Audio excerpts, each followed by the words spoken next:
नमस्कार साथियों, आज हमारी यात्रा का चौथा चरण है। तो आइए चलें शिखर की ओर। मैं आपको याद दिला दूं कि इस वीडियो को देखने के बाद आपको आवश्यकता होगी एक टेम्पलेट की, जो आप नीचे डिस्क्रिप्शन में दिए गए लिंक से डाउनलोड कर लें या वैसा ही चार्ट प्लेन पेपर पर या अपनी नोटबुक में ड्रॉ कर लें, जैसा भी आपको।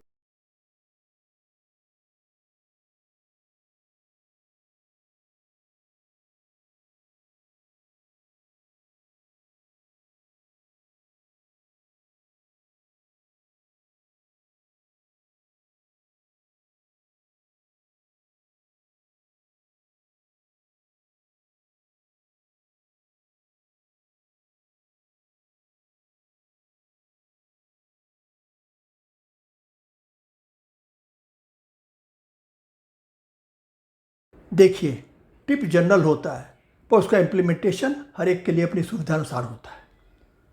तो आपको लिखना होगा कि आप इस टिप को इम्प्लीमेंट करने के लिए क्या स्पेसिफिक स्टेप्स उठाएंगे। अगला स्वाभाविक कदम है आपका लक्ष्य, यानी टारगेट। आप कहाँ पहुँचना चाहते हैं, ये बहुत क्लियर और स्पेसिफिक माइलस्टोन होना चाहिए। और आप ये भी जानते हैं कि टाइमलाइन के बिना कोई भी लक्ष्य अर्थहीन है, तो आपको एक निश्चित तिथि तय करनी होगी। अंतिम सेक्शन है समीक्षा, रिव्यू और अगली कार्रवाई। ये सेक्शन भविष्य के लिए है, अपने टारगेट और उनकी प्रोग्रेस रिव्यू करने के लिए। और जब आप अपना टारगेट अचीव कर लें तो ये डिसाइड करने के लिए कि क्या और बड़ा टारगेट लेना है या इसे क्लोज कर देना है। अब यदि कोई टिप आपको स्पष्ट नहीं है तो किसी ऐसे व्यक्ति से सलाह लेने में संकोच ना करें जो उसे समझने के लिए आपका मददगार हो सकता है। अथवा वीडियो के नीचे कमेंट सेक्शन में जाकर अपने प्रश्न लिखिए। मैं पूरी कोशिश करूंगा कि आगामी सप्ताह में आपके सभी प्रश्नों का उत्तर दूं। साथियों, कई बार आपको ऐसा लग सकता है कि कोई टिप आपके लिए एप्लीकेबल नहीं है या आप उस पर कोई स्पेसिफिक प्लान बनाने की स्थिति में नहीं है। ये बिल्कुल स्वाभाविक है। तो ऐसे केस में बस पहला सेक्शन, इस टिप पर मेरी समझ और विचार में अपने विचार भरें और आगे बढ़ जाएं। Why is it important? देखिए, जीवन एक सतत यात्रा है, लेकिन स्ट्रेट लाइन नहीं है। अपनी यात्रा में अक्सर आपको पीछे मुड़कर देखना चाहिए और अपने पहले के कार्यों की समीक्षा करनी चाहिए और आवश्यक संशोधन करना चाहिए जहाँ पर भी आवश्यक हो, जहाँ पर भी आप जरूरी समझें। इसलिए ज़रूरी है कि प्रति सप्ताह कम से कम अपनी समझ और विचारों को रिकॉर्ड किए बिना आप आगे ना बढ़ें। चलिए, अब हम आते हैं आज की टिप पर। अपने लिए एक प्रेरक प्रोत्साहक बात, पेप टॉक लिखिए। अपने अच्छे गुणों को एक इंडेक्स कार्ड पर सूचीबद्ध करें। इसे हमेशा अपने साथ रखें और जब भी आपका मन उदास हो इसे पढ़ें। आप एक ऑडियो भी तैयार कर सकते हैं और इसे बार बार सुन सकते हैं। साथियों, पेप टॉक दूसरों के लिए भी हो सकता है, परंतु हम यहाँ चर्चा कर रहे हैं सेल्फ पेप टॉक की। सेल्फ पेप टॉक यानी एक छोटा भाषण, जिसे सकारात्मक आत्मचर्चा के रूप में भी जाना जा सकता है। यह एक आंतरिक संवाद है। इसका उद्देश्य होता है स्वयं को कड़ी मेहनत करने के लिए प्रोत्साहित करना, आत्मविश्वास बढ़ाना और उत्साही महसूस कराना। इसका उपयोग आप विभिन्न स्थितियों और बाधाओं को दूर करने के लिए कर सकते हैं। इसे पेप टॉक क्यों कहा जाता है? साथियों, ऐसा माना जाता है कि पेप शब्द पेपर से आया है, यानी काली मिर्च, जिसे व्यक्तिगत ऊर्जा के साथ जोड़कर देखा जाता है। इसी प्रकार एक पेप टॉक, इसका उद्देश्य भी लोगों को ऊर्जावान बनाना है। पेप टॉक कई प्रकार के हो सकते हैं। आप एक सामान्य पेप टॉक का उपयोग व्यायाम या प्रशिक्षण जैसे क्षेत्र में अपने प्रदर्शन को बेहतर बनाने के लिए कर सकते हैं। आपकी पेप वार्ता एक स्पष्ट निश्चित लक्ष्य की ओर टारगेटेड हो सकती है, स्किल स्पेसिफिक हो सकती है, किसी विशिष्ट कौशल को बढ़ाने के लिए। आपकी जोश भरी पेप टॉक प्रेरित कर सकती है आपको उन परिणामों की याद दिलाकर जो आप कार्य पूरा करने के बाद प्राप्त करेंगे। यदि आप अपने आप को मानसिक रूप से ऊपर उठाना चाहते हैं, आराम करना चाहते हैं या बुरे से बचना चाहते हैं, तो भी आपकी पेप टॉक उसमें आपकी सहायता कर सकती है। शुरुआत करते समय अपने लक्ष्य को निर्धारित करना या ट्रैक पर बने रहने के लिए याद दिलाना, ये भी पेप टॉक का एक शानदार तरीका है। इसी तरह पेप टॉक का उपयोग आप स्वयं को डिटेल्ड डायरेक्शन देने के लिए कर सकते हैं कि अपने लक्ष्य तक पहुंचने के लिए आपको क्या करना है। अपने आप को यह याद दिलाकर प्रेरित कर सकते हैं कि आप कोई कार्य क्यों कर रहे हैं। यह कार्य का प्रत्यक्ष परिणाम हो सकता है और उसके पीछे का आपका गहरा व्यक्तिगत क्यों भी शामिल हो सकता है कि आप वो काम क्यों कर रहे हैं। उदाहरण के लिए हो सकता है कि आप कसरत कर रहे हो ताकि आप मजबूत हो सकें, लेकिन आप इसे इसलिए भी कर रहे हैं ताकि आप स्वस्थ रह सकें, लंबे समय तक जीवित रह सकें, या अगली छुट्टियों में अपने परिवार या दोस्तों के साथ लंबी ट्रैकिंग पर जा सकें। विशेष रूप से कठिन पलों में ध्यान केंद्रित करने के लिए, आत्मविश्वास बढ़ाने के लिए और चुनौतियों से मुकाबला करने के लिए आप पेप टॉक का प्रयोग कर सकते हैं। तो आपने देखा कि पेप टॉक का दायरा कितना बड़ा है। वैसे तो जोश भरी बातों से खुद को प्रेरित करने के अलग अलग कई तरीके हो सकते हैं, लेकिन हर व्यक्ति के पास अपनी युक्तियां और तरकीबें होती हैं। पर सबसे प्रभावी उत्साहवर्धक पेप टॉक की 3 महत्वपूर्ण विशेषताएं होती हैं। तो एक असरदार सेल्फ पेप टॉक के लिए 3 मंत्र। पहला, स्वाभाविक और वास्तविक लगने का प्रयास करें।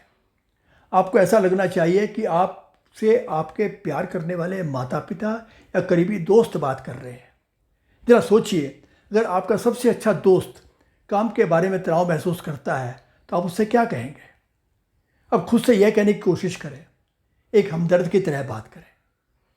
नंबर 2, अपने विचारों और अपनी प्रतिक्रियाओं के बीच दूरी बनाएं। समस्या चाहे जो भी हो, आप अपनी चिंता, भय, क्रोध वगैरह को अपने से बाहर की चीज़ के रूप में देखें। मान लीजिए कि आप छोटे बच्चे को सुलाने की में परेशानी महसूस कर रहे हैं।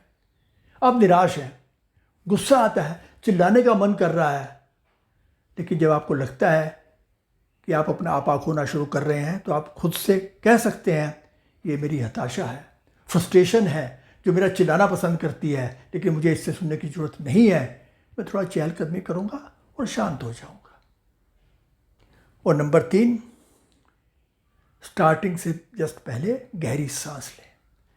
आत्मचर्चा शुरू करने से पहले गहरी सांस लें। ये आपके नसों को शांत करने में मदद करेगा और आपकी पेप टॉक सही मायनों में प्रभावी होगी। When you start with a relaxed mind. आइए आगे बढ़ने से पहले पेप टॉक के 2 उदाहरणों पर नजर डालते हैं। आज मैं सबसे असाधारण व्यक्ति बनने के लिए खुद के साथ एक प्रतियोगिता में प्रवेश करूंगा। I challenge my self. कोई भी संदेह या डर मुझे मेरे सपनों तक पहुंचने से नहीं रोक पाएगा, क्योंकि मैं फ्लेक्सिबल लेकिन मजबूत हूं। मैं उन्हें अचीवेबल बनाने के लिए अपने सपनों को छोटा नहीं करूंगा, इसके बजाय मैं खुद को सुपर साइज करूंगा। मैं सभी शंकाओं को निपटाने के लिए आज कड़ी मेहनत करूंगा। अगर किसी को संदेह है कि मैं कितनी आगे जा सकता हूं, तो मैं इतनी आगे चला जाऊंगा कि वहाँ नेगेटिविटी मुझे छू तक नहीं पाएगी। मैं अपनी सभी उम्मीदों को पार कर सकता हूँ। दुनिया में सबसे महान और सफल रहे लोग भी असुरक्षा या त्रुटि या आत्मसंदेह से मुक्त नहीं थे। वे बस चलते रहे और कोशिश करते रहे जब तक कि उन्हें वो नहीं मिल गया जो वे चाहते थे। मेरे सपने भी यहीं कहीं आसपास हैं, मैं उन्हें हासिल करके रहूँगा। अरे तुम जो इतनी मेहनत करते हो, तुम तो अपने द्वारा छुई जाने वाली हर चीज़ में इतनी सकारात्मक ऊर्जा डाल देते हो। तुम अपने हर परिचित के लिए एक उज्जवल चमकदार प्रकाश जैसे हो। कभी कभार तुम अपनी उपलब्धियों को भूल सकते हो जब आकाश में बदली छाई हो, या ऐसे दिन जब तुम्हें वो कॉल नहीं मिलती जिसकी तुम उम्मीद कर रहे थे। याद रखो, तुम इन सभी चीज़ों से ज़्यादा मजबूत हो। बदली छटेगी और हमेशा सुनहरी धूप खिलने की संभावना रहेगी, और वहाँ हमेशा कोई ना कोई तुम्हारे बारे में सोचता मिलेगा। परिस्थिति चाहे जो भी हो, तुम हमेशा अद्भुत हो, और बस अब चीज़ें बेहतर होने ही वाली हैं। क्या कहना है आपका इन पेप टॉक्स के बारे में? आपने पाया होगा कि दोनों पेप टॉक काफ़ी प्रभावशाली थे, परंतु दोनों में एक बेसिक डिफरेंस था।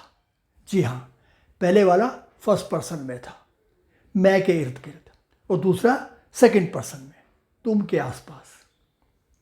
इसके अतिरिक्त एक नए अध्ययन से पता चला है कि लोग तनाव पर विजय प्राप्त कर सकते हैं यदि वे खुद को तीसरे व्यक्ति में संबोधित करते हैं, यानी थर्ड पर्सन में। जैसे लता स्वयं के लिए कह सकती है, लता ने इस परीक्षा में कभी सफलता नहीं पाई है और इसलिए उसके हाथ कांप रहे हैं। लेकिन लता को केवल अपने डर का सामना करने और परीक्षा देने की जरूरत है। सब कुछ अच्छा होगा। दोस्तों, यह केवल एक विकल्प आपकी जानकारी के लिए बताया है मैंने।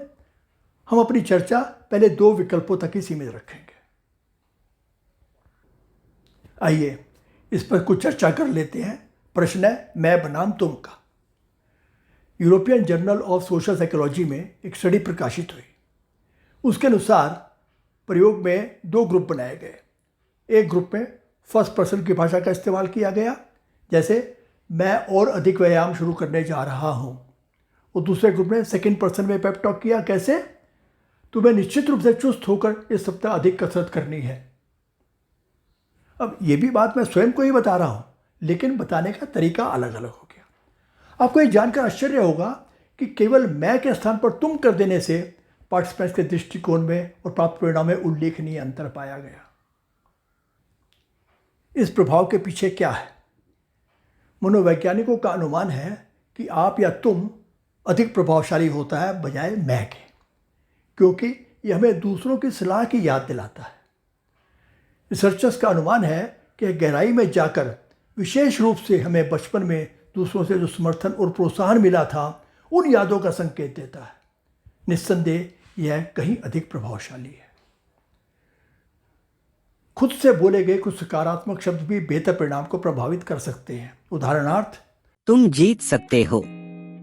You can win. बस प्रत्येक बिंदु पर ध्यान केंद्रित करो। Just concentrate on each point. हाँ, मैं यह कर सकता हूँ। Yes, I can do it. मैं नहीं चूकूंगा।